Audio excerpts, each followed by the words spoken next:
On the morning of the 28th of June, 1914, the city of Sarajevo woke up sunny, warm, and completely unaware that it was about to host the worst road trip in recorded history. Somewhere in a modest apartment, a 19-year-old with a bad cough and a big idea was getting dressed. His name was Gavrilo Princip, and by lunchtime, he would accidentally redraw the map of the entire planet. Nobody told him that. Nobody could have.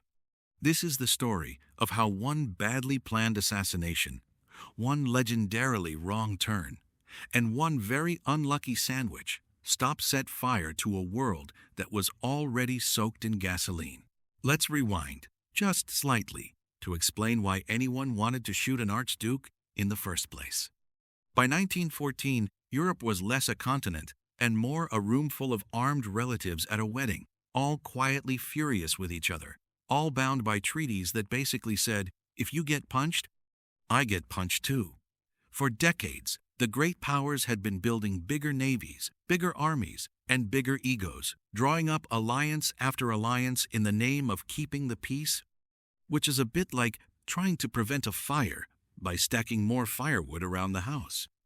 The Balkans, meanwhile, had earned a reputation as the powder keg of the continent, a region where the crumbling Ottoman Empire had recently pulled back, leaving a tangle of new and hungry nationalisms fighting over what remained.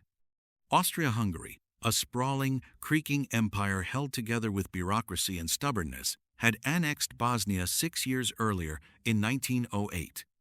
This thrilled absolutely no one who actually lived there, especially the South Slavic nationalists who dreamed of a unified Slavic state, free of Habsburg rule, and who looked instead toward neighboring Serbia as their natural champion.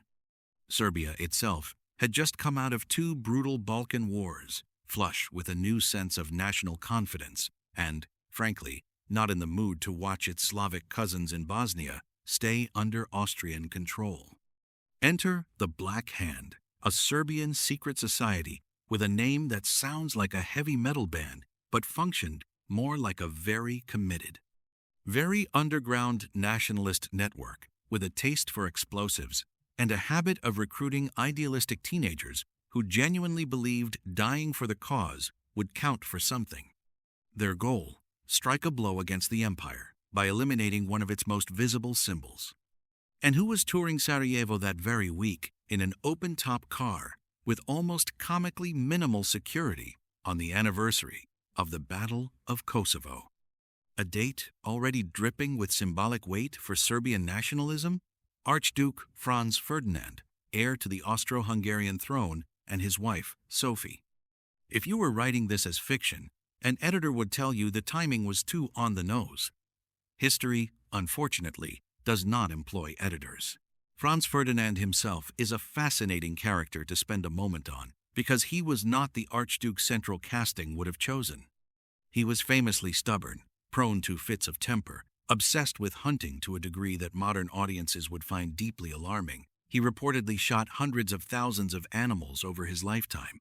An astonishing personal body count that, in a grim twist, would soon be dwarfed many times over by the war his own death would help trigger.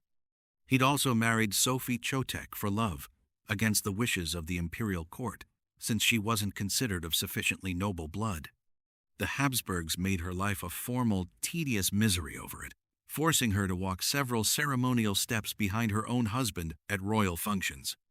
Sarajevo, ironically, was one of the only places where protocol allowed the couple to appear side by side in public as equals. It was meant to be one of the better days of their marriage.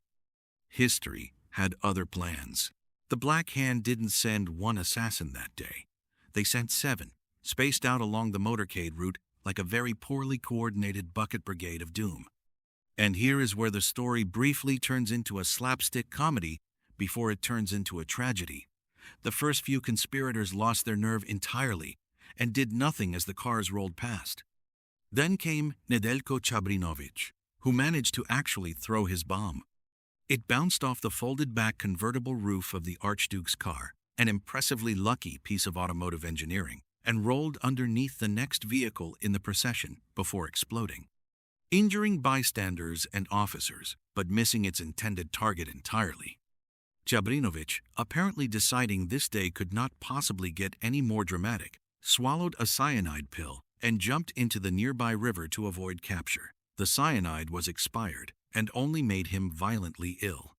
The river was about 4 inches deep in June.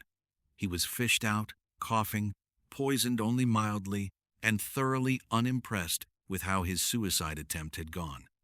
If there's a more 2014 internet meme worthy failure than tried to die dramatically, got rescued from a puddle, history has yet to produce it. Remarkably, Franz Ferdinand continued on to his scheduled engagement at the city hall, reportedly furious, and gave a speech that had to be finished with blood-stained notes from the bomb blast still in his pocket.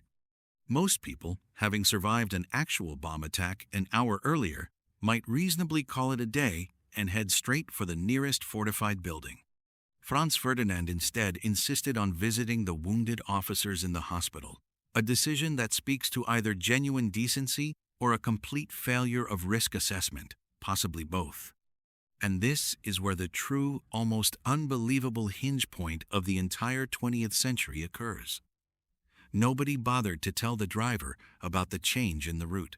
The convoy set off, and the lead driver, following the original schedule, turned onto Franz Josef Street exactly as planned. General Oskar Potjorik, riding along and clearly having a worse day than anyone deserves, realized the mistake and shouted for the driver to stop and reverse. The car did not have modern power steering. It stalled. Directly outside, a small delicatessen called Moritz Schiller's. At the exact moment the engine died, stood Gavrilo Princip, who had given up on the mission entirely after the earlier failed bombing and had wandered off to get something to eat, probably assuming his one shot at rewriting history had already come and gone. Instead, history, in a move no screenwriter would be allowed to pitch without getting laughed out of the room, delivered the Archduke's stalled, motionless car directly to him. He stepped forward, drew a pistol, and fired twice from point-blank range. The first bullet struck Sophie in the abdomen. The second struck Franz Ferdinand in the neck. Sophie died first, within minutes. Franz Ferdinand's final words, according to witnesses, were a desperate plea for her to stay alive, for the sake of their children. He died shortly after. The much-repeated tale that Princip happened to be standing there because he'd stopped for a sandwich has never been definitively confirmed by historians, but it has become one of the most enduring pieces of folklore in modern history, largely because it is simply too perfect not to repeat. The idea that lunch may have accidentally started World War I. What followed was not an immediate war, but something almost worse, a slow-motion diplomatic collapse that modern audiences, fluent in the language of escalating group chats, would recognize instantly. This period even has its own name among historians, the July Crisis, 5 weeks during which a small circle of aristocrats, generals, and career diplomats, most of whom had never fired a rifle in anger, quietly talked an entire continent into catastrophe over telegrams and closed-door meetings.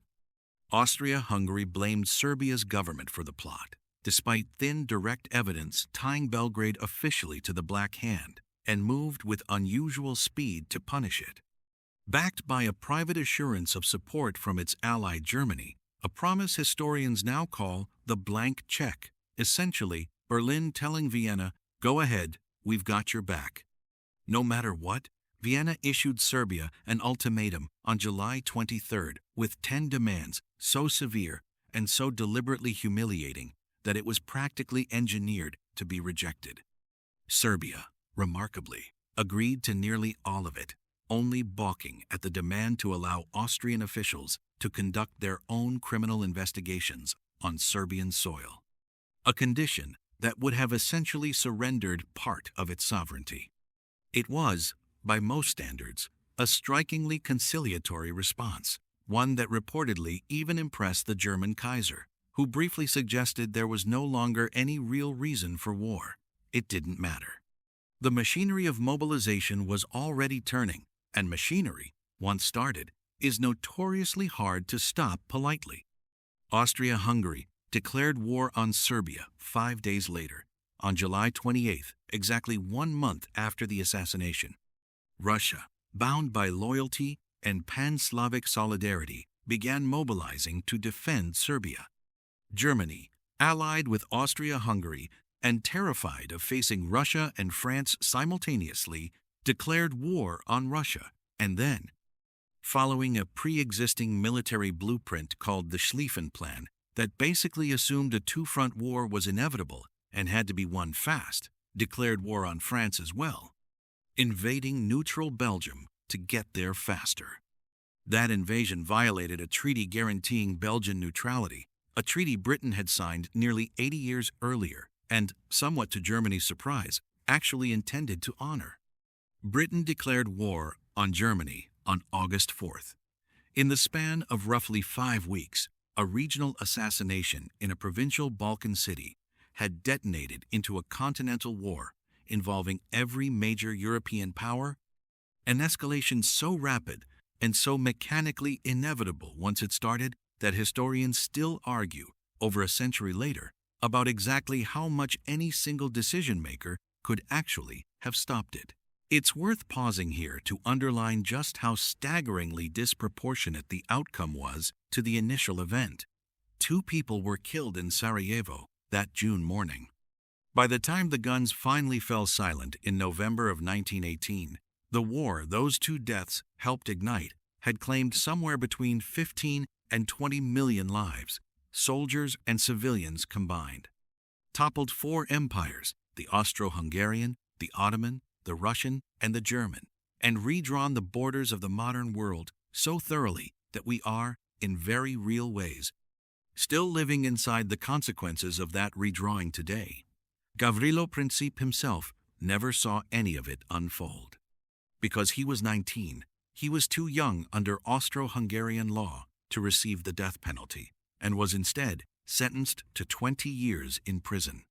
He died there in 1918 from tuberculosis, just months before the war he'd helped ignite finally ended, reportedly unaware of just how monumentally, catastrophically large the consequences of his actions had become.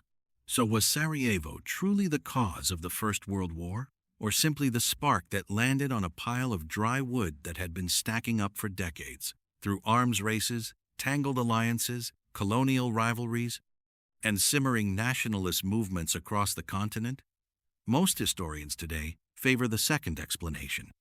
The assassination didn't create the tensions of early 20th century Europe. It simply gave them a reason and a date to finally ignite.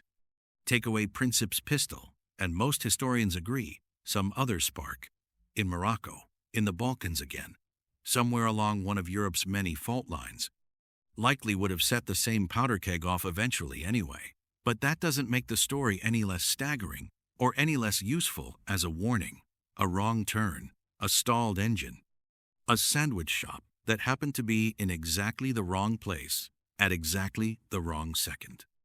Small, almost laughably human failures, a missed memo, a bad U-turn, a poorly timed lunch break, collided with the largest, most rigid military machinery ever assembled in human history.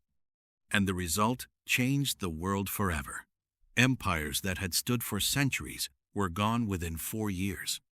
Maps were redrawn with rulers in rooms in Paris by men who had never set foot in the territories they were dividing. And many of the conflicts still simmering across the modern Middle East and the Balkans today trace at least part of their roots back to those redrawn lines. It remains one of history's most sobering reminders that the line between an ordinary Sunday and an irreversible global catastrophe can sometimes be measured in nothing more than a few feet of misjudged pavement, and that the people making the biggest decisions are, in the end, still just people, capable of missing a memo, misreading a map, or simply turning the car the wrong way.